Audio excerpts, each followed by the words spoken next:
ଦେଖନ୍ତୁ ପିଲାମାନେ OSSC ତରଫରୁ ଗୋଟେ ବିଗ୍ ଅପଡ଼େଟ୍ ସେଇଟା କ'ଣଟା ଆସନ୍ତୁ ଦେଖେଇଦେବା। ଆଜିକା ଡେଟ୍ ଦେଖନ୍ତୁ ନୋଟିଫିକେସନ୍ ଆସିଛି ହେଲା। ନୋଟିଫିକେସନ୍ଟା କ'ଣଟା ସେଇଟା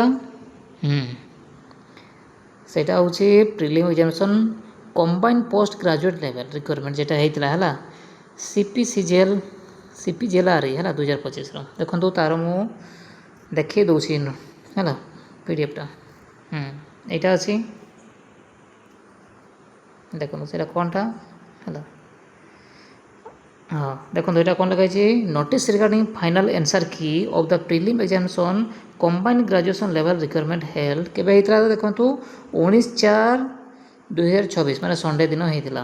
ସେଇଟା କେଉଁ ହେଇଥିଲା OMR ମୋଡ଼୍ରେ ହେଇଥିଲା ହେଲା। এইটা সেটা ହେଇଛି ତାର ଆନ୍ସର୍ କି ଆସିସାରିଛି ହେଲା। ଫାଇନାଲ୍ ଆନ୍ସର୍ କି କମ୍ବାଇନ୍ ଗ୍ରାଜୁଏଟ୍ ଲେଭେଲ୍ ରିକ୍ୱାରମେଣ୍ଟ এইটা ଦିଆହେଇଛି ସେଇଟା ନା ନାହିଁ। ଦେନ୍ ଆମର ଆନ୍ସର୍ କିଟା 19/4/2026 ସଣ୍ଡେ ଦିନ ଆସିସାରିଛି। ଯଦି ଆପଣମାନେ ଲଗ୍ଇନ୍ କରତେ ଚାହୁଁଛନ୍ତି କେଉଁଠୁ ଲଗ୍ଇନ୍ କରିପାରିବେ ତା ସାଇଟ୍ ମଧ୍ୟ ଦିଆହେଇଛି OSSC.gov.in ହେଲା। ଏଇଠୁ ଯାଇକି ଆପଣ ଲଗ୍ଇନ୍ କରିପାରିବେ।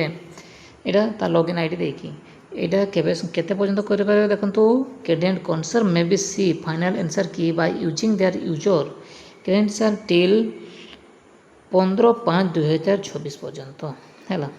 ଆପଣମାନେ ଯାଇକି ଭିଜିଟ୍ କରିପାରିବେ। এইটা ହେଉଛି ସେଇଟା। ତ ଦେଖନ୍ତୁ ସେଇଟା କେମିତି ଭିଜିଟ୍ କରିବେ ସେଇଟା ମୁଁ ଦେଖେଇ ଦେଉଛି ହେଲା। ଦେଖନ୍ତୁ এইଭଳି ଆସିବ ଆପଣଙ୍କର OSSC ସାଇଟ୍ଟା ହେଲା Odisha staff selection commission. Then ଦେଖନ୍ତୁ ପ୍ରଥମରେ ଦିଆହେଇଛି ଦେଖନ୍ତୁ link for inviting objection on the tentative answer key of the prelim examination of combine post graduate level recruitment. ଯଦି ଆପଣ କିଛି ଅବଜେକ୍ସନ୍ ଯଦି ଭାବୁଛନ୍ତି ଏଇଟା ଭୁଲ ଅଛି ଠିକ୍ ଅଛି ହେଲା ଆପଣ ଏଠି ଅବଜେକ୍ସନ୍ କରିପାରିବେ। ଦେଖନ୍ତୁ ଏଇଠି ମୁଁ ଦେଖେଇ ଦେଉଛି ଅବଜେକ୍ସନ୍ ପାଇଁ କ'ଣଟା କେମିତି କରିବେ ଏଇଟା ଦେଖନ୍ତୁ। ଆପଣ କ'ଣ କରିବେ ରେଜିଷ୍ଟ୍ରେସନ୍ ନମ୍ବର ୟୁଜର୍ ନେବେ ମୋବାଇଲ୍ ନମ୍ବର କିମ୍ବା ଇମେଲ୍ ଏଇଠି ଦେଇପାରିବେ ହେଲା ଏବଂ ତା'ର ପାସୱାର୍ଡ଼ ନହେଲେ OTP ଦେଇକି ଆପଣମାନେ ମଧ୍ୟ କରିପାରିବେ। ଏଠି ତା'ର କ୍ୟାପଚା ଦେବେ ଲଗ୍ଇନ୍ କରିବେ ଆପଣ ସେଠି ବସିପାରିବେ। ଦେନ୍ ସେଇଠି ଆପଣଙ୍କୁ ଅବଜେକ୍ସନ୍ କରିପାରିବେ।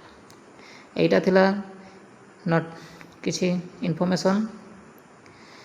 ତ ପିଲାମାନେ ଯେଉଁ ପିଲାମାନେ ନୂଆ କରି ଆସିଛ ପ୍ଲିଜ୍ ଲାଇକ୍ କରିବ କମେଣ୍ଟ କରିବ ସେୟାର କରିବ ଯେମିତି ସବସ୍କ୍ରାଇବ୍ କରିବାକୁ ଭୁଲିବେ ନାହିଁ। ଥ୍ୟାଙ୍କ ୟୁ ପିଲାମାନେ।